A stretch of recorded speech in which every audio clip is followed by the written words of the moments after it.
Streltsy is the Russian word for shooters.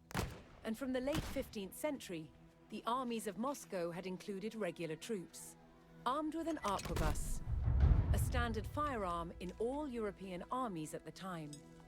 This is an arquebus. It's an early type of musket. To load it, you put a charge of black powder down the barrel.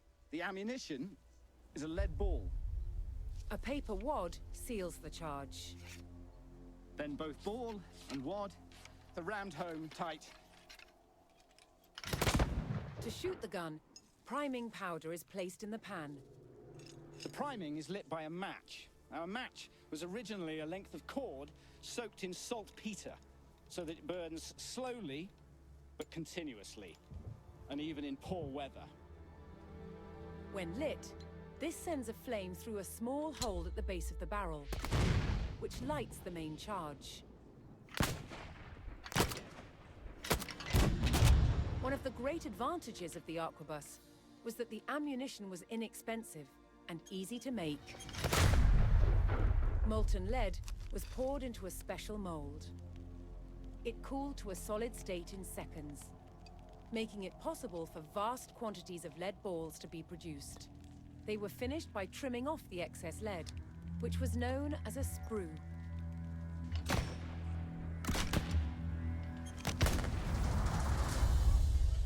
Streltsy received regular payment of both money and bread, and they lived with their families in purpose-built settlements called slobody.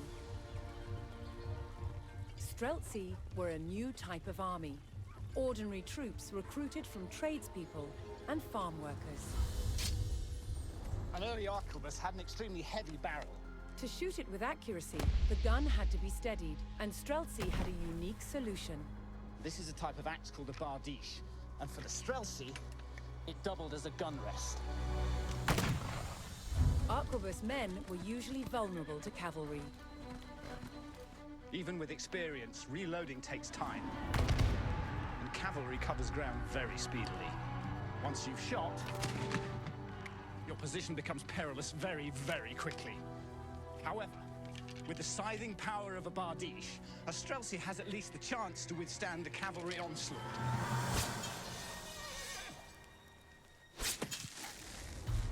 It took a brave cavalryman to ride into a hail of bullets, but an even braver one to face the horror of these axes. Over time, Moscow's armies recruited more and more men armed with guns. Inexpensive troops who changed the way war was waged.